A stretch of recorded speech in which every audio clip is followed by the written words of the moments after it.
Director Comey, I want to thank you. You are now a private citizen, and you are enduring a Senate Intelligence Committee hearing, and each of us gets 7 minutes instead of 5, as yesterday, to ask you questions. So thank you No, for I'm wanting to between speak truth. opportunities Well, now, so. Well, you are.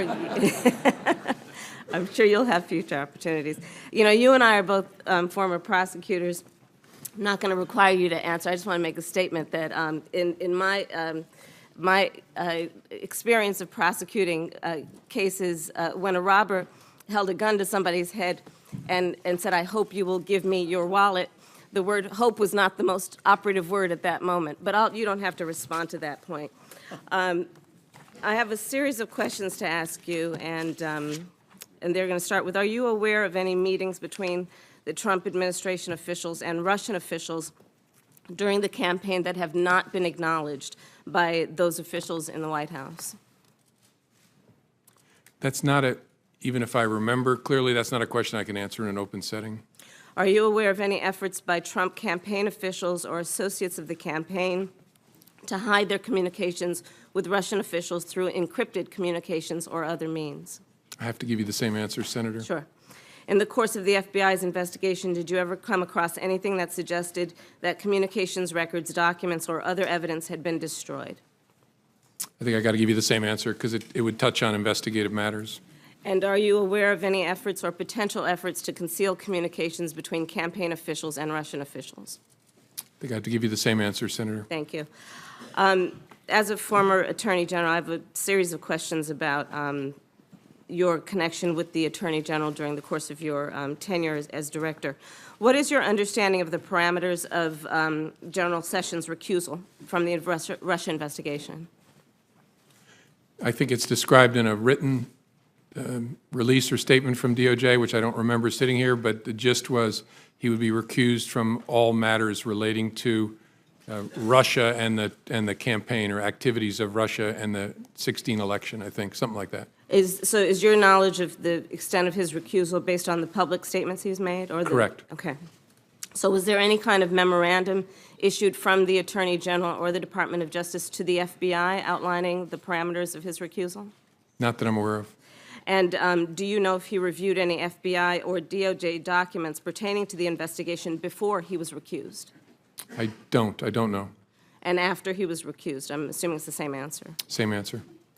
And aside from any notice or memorandum that was not sent or was, what mechanism or processes were in place to ensure that the Attorney General would not have any connection with the investigation, to your knowledge? I don't know for sure.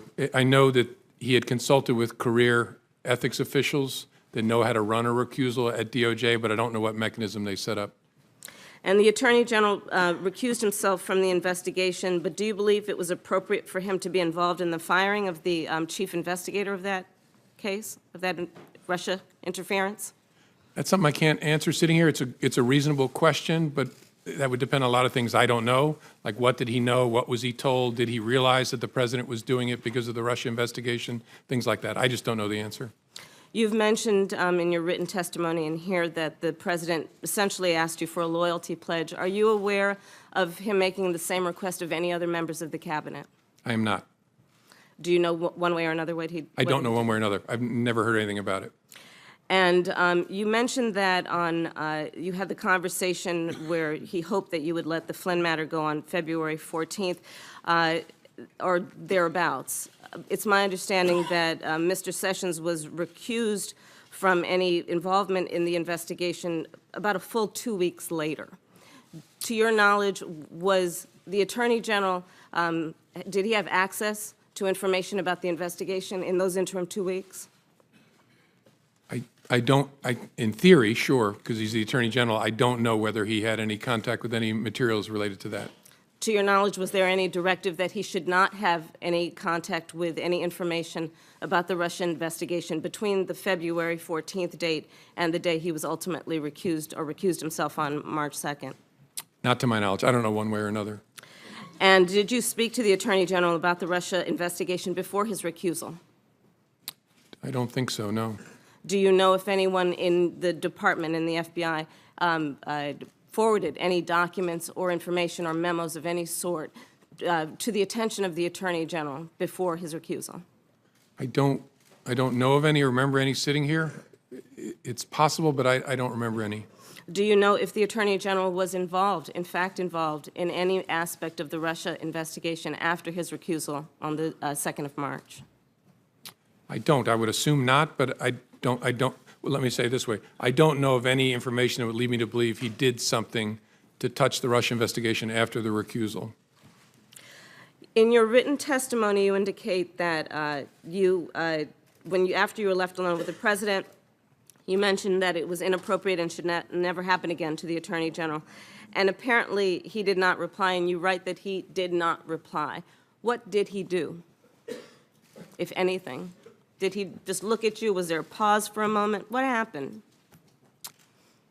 I don't remember real clearly. I have a recollection of him just kind of looking at me, and there's a danger here I'm projecting onto him, so this may be a faulty memory, but I kind of got, his body language gave me the sense like, what am I going to do?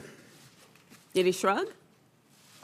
I don't remember clearly. I think the reason I have that impression is I have some recollection of almost an imperceptible, like, what am I going to do?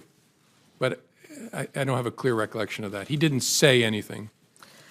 And on that same February 14th meeting, you said you understood the President to be requesting that you drop the investigation. After that meeting, however, you received 2 calls from the President, March 30th and April 11th, where the President talked about a cloud over his presidency. Has anything you've learned in the months since your February 14th meeting changed your understanding of the President's request? I guess it would be what he has said in public documents or public interviews? Correct. Okay. And is there anything about this investigation that you believe is in any way biased or is not being informed by a process of seeking the truth? No. The appointment of a special counsel should offer great, especially given who that person is, great comfort to Americans, no matter what your political affiliation is, that this will be done independently, competently, and honestly. And do you believe that he should have full authority, Mr. Mueller, to be able to pursue that investigation?